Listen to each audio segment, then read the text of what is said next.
కూడా కోరేది ఒక్కటే. ఇవాళ రాష్ట్రంలో కొత్తగా అధికారంలోకి వచ్చిన ప్రభుత్వం మర్చిపోయింది. ఎన్నికల ముందు మేనిఫెస్టోలో చాలా విషయాలు చెప్పారు. కొత్త ఏమీ చేయలేదు. కనీసం గత ప్రభుత్వం అందించిన పథకాలను కూడా కొనసాగించిన పరిస్థితి లేదు. సో ఐ రిక్వెస్ట్ టికీ to work like a pressure group.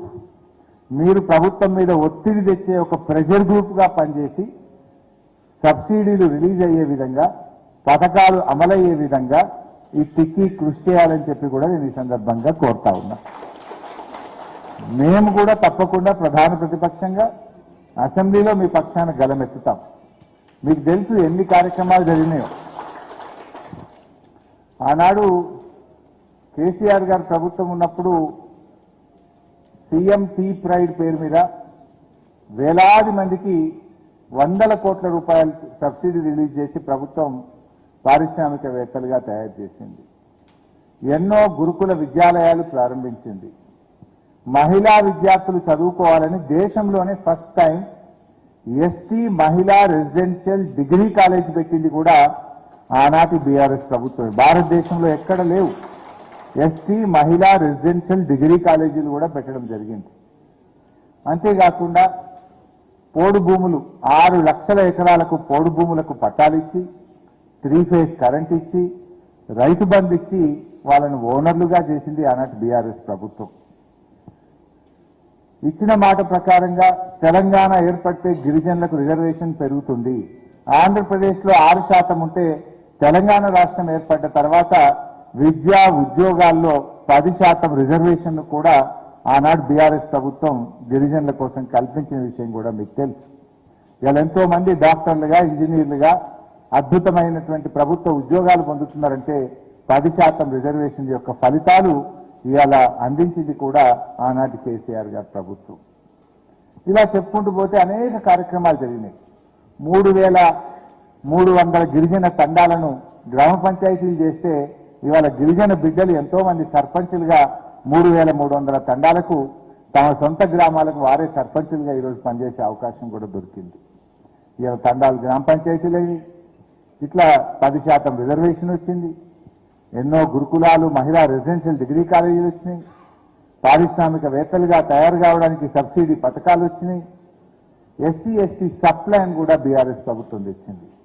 అంటే జనాభా ప్రాతిపదికన నిధులు కేటాయించడమే కాదు, ఆ నిధులు ఖర్చు కాకపోతే ల్యాప్స్ కావద్దు, నెక్స్ట్ ఇయర్ కు క్యారీ ఫార్వర్డ్ అయ్యే విధంగా ఎస్టీ సబ్ ప్లాన్ కూడా ఆనాడు బీఆర్ఎస్ ప్రభుత్వం తీసుకురావడం జరిగింది. ఇట్లా ఎన్నో మంచి కార్యక్రమాలు జరిగినాయి. ఇంకా చెప్పుకుంటూ పోతే చాలా విషయాలు ఉన్నాయి. అయితే ఈ ప్రభుత్వం ఏం చెప్పింది? మేనిఫెస్టోలో చాలా చెప్పారు. 10వ తరగతి పాస్ అయితే 10,000 ఇస్తాం, ఇంటర్మీడియట్ పాస్ అయితే 25,000 ఇస్తాం, డిగ్రీ పాస్ అయితే 1,00,000 ఇస్తాం, పీజీ పాస్ అయితే 2 లక్షలు ఇస్తాం, పిహెచ్డీ చేస్తే 5 లక్షలు ఇస్తాం. ఒక్క రూపాయని ఎవరికైనా ఇచ్చారా? ఒక్క ఎకరా కన్నా పోడు భూములకు పట్టాలు ఇచ్చారా? ఒక్క యువ పారిశ్రామికవేత్తలకు, ఎస్టీలకు ఒక్క రూపాయి సబ్సిడీ అన్న రిలీజ్ అయిందా? ఎన్నో విషయాలు చెప్పారు, కానీ ఏ ఒక్కటి అమలైతలేదు. మొన్న అసెంబ్లీలో నేను ఒక క్వశ్చన్ అడిగాను. ఎస్టీ కార్పొరేషన్ కు మీరు ఎన్ని నిధులు పెట్టారు ఈ 3 ఏళ్లలో కాంగ్రెస్ ప్రభుత్వం వచ్చినాక, ఎంత ఖర్చు పెట్టారు అని ఒక ప్రశ్న వేశాను. ఏం చెప్పింది ప్రభుత్వం అసెంబ్లీలో అంటే 2,730 కోట్ల రూపాయలు ఎస్టీ కార్పొరేషన్ కు డబ్బులు పెట్టాము. బాగానే పెట్టిండ్రు అనుకున్నా. ఎంత ఖర్చు పెట్టారు అని అడిగిన 70 కోట్లు ఖర్చు పెట్టారు. ఎంత మందికి ఉపాధి కల్పించారు? గుండు సున్నా. మరి 70 కోట్లు ఎవరికి పోయినాయి? కరెంటు బిల్లుకు, కార్లకు, పెట్రోలుకు, ఫ్యానుకు, ప్యూనుకు, నల్ల బిల్లుకు పోయినాయి. అంటే ఒక్క రూపాయి కూడా గిరిజన యువత ఉపాధి కోసం, గిరిజనులకు ఉపాధి కోసం ఎస్టీ కార్పొరేషన్ ద్వారా ఈ 3 ఏళ్ల కాంగ్రెస్ ప్రభుత్వంలో ఒక్కరికి కూడా ఉపాధి దొరకలేదు ఇప్పటిదాకా. బడ్జెట్ల పెట్టుడు, నిధులు ల్యాప్స్ చేస్తుడు. ఇది నేను చెప్తున్న మాట కాదు. ప్రభుత్వాన్ని నిలదీస్తే, ప్రశ్నిస్తే అసెంబ్లీలో ప్రభుత్వం ఇచ్చిన సమాధానం మీ ముందు పెడతా ఉన్నా. 2,730 కోట్లు పెడితే ఒక్క మనిషికి కూడా 3 ఏళ్ల ప్రభుత్వంలో సహాయం జరగలేదు. ఒక్క గిరిజన గురుకులం కొత్తగా పెట్టలేదు. ఒక్కరికి ఉపాధి దొరికింది లేనే లేదు. ఏ ఒక్కటి మేనిఫెస్టోలో పెట్టింది. అదేమన్నారు? ఎస్సీ ఎస్టీల భూములకు పట్టాలు ఇస్తాం, పట్టా భూములుగా మీకు భూములను చేస్తామని చెప్పింది. అయిందా? కానీ లగచర్లలో ఎస్టీల భూములు గుంజుకొని భూములు ఇయ్యమన్న మా లంబాడి బిడ్డలను తీసుకుపోయి జైళ్లలో పెట్టిండ్రు. థర్డ్ డిగ్రీ ప్రయోగించి ఏ రకంగా లగచర్లలో వ్యవహరించిందో కూడా మీరు చూసింది. ఎస్టీల భూములకు పట్టాలు రాలేదు, కానీ ఎస్టీల భూములను ఇవాళ ప్రభుత్వం ఏ రకంగా లాక్కుంటున్నది మీరు ఆలోచించండి. ఎస్టీ పారిశ్రామికవేత్తలకు ఎవరికి ఒక ఎకరా ఇయ్యలే, కానీ ఆయన తమ్ముడు కొండలరెడ్డికి మాత్రం నేను చూసిండ్రు 200 కోట్ల రూపాయల భూమిని కొండలరెడ్డికి రేవంత్ రెడ్డి గారు ఎట్లా కట్టబెట్టిందో కూడా మనం చూస్తా ఉన్నాం. ఆ ఎవరి భూములు? ఎస్టీల దగ్గర గుంజుకునుడు, తమ్ముడు కొండలరెడ్డికి కట్టబెట్టుడు. లగచర్లలో ఎస్టీల భూములు గుంజుకునుడు, అల్లుడు సత్యాకు కట్టబెట్టుడు. ఇవాళ ఎక్కడన్నా జరుగుతుందా? అసలు ఎస్టీలకు ఎక్కడన్నా ఈ రాష్ట్రంలో ఓ భూమి ఇచ్చిందా? ఒక పారిశ్రామికవేత్తకు చేసిందా? భూములకు మీరు ఇచ్చిన మాట ప్రకారంగా ఎస్టీలకు పట్టాలు ఇచ్చిందా? ఎస్టీలకు పట్టాలు ఇస్తామన్నారు.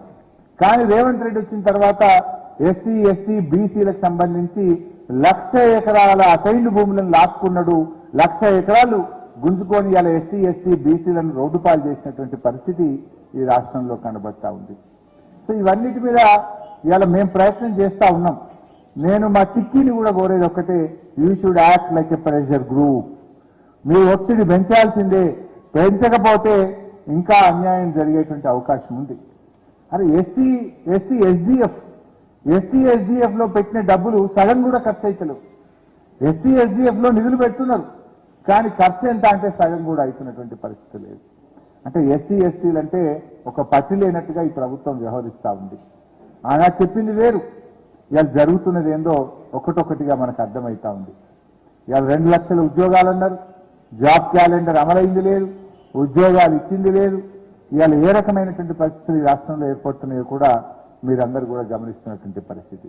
ముఖ్యంగా ఈ సదస్సు మన సిద్దిపేట జిల్లాలో ఉండేటువంటి మా ఎస్టీ యువతీ యువకులు దీన్ని సద్వినియోగం చేసుకోవాలి. You should make use of this. ఎందుకంటే ఇది ఇచ్చిన ఆపర్చునిటీ. మీరు ఏదో మొక్కుబడిగా రావడం కాదు. పాపం వాళ్ళు దేశవ్యాప్తంగా ఉన్న వాళ్ళు, రాష్ట్ర వ్యాప్తంగా ఉన్నటువంటి టిక్కీ ప్రతినిధులు ఇంత దూరం వచ్చి బ్యాంకర్స్ ను పిలిచి వివిధ పథకాల మీద, కార్యక్రమాల మీద మీకు అవగాహన కల్పించే ప్రయత్నం చేస్తున్నారు. అర్థం చేసుకోండి. అర్థం కాకపోతే లేచి అడగండి, ప్రశ్నించండి, తెలుసుకోండి. ఈ అవకాశాలను సద్వినియోగం చేసుకోండి. ఇందులో సభ్యులుగా చేరండి. టిక్కీలో మీరు కూడా ఎన్రోల్మెంట్ అయ్యి సభ్యులుగా చేరి ఎప్పటికప్పుడు అప్డేట్స్ తెలుసుకుంటూ మీరు పైకి రావాలి, ఎదగాలి అనేటువంటిదే మా ఈ టిక్కీ యొక్క ప్రయత్నం.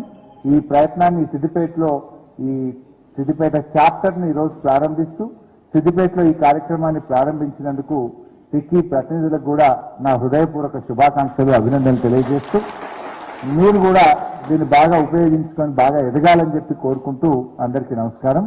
జై హింద్, జై తెలంగాణ. Thank you sir. చాలా చక్కటి విలువైన సమాచారాన్ని మీరు అందించారు, మీ విలువైన సమయాన్ని అందిస్తారు. అలాగే ఎన్ఎండిసి జనరల్ మేనేజర్ గారు వీరప్రకాష్ గారు ఇప్పుడు ఇచ్చేసారు, వారికి స్వాగతం. అలాగే స్వాగతం సార్. ఇప్పుడు మన ముఖ్య అతిథి హరిశరావు గారికి కూడా సంస్కారం. గతంలో పద్ధతులు అందరూ వారికి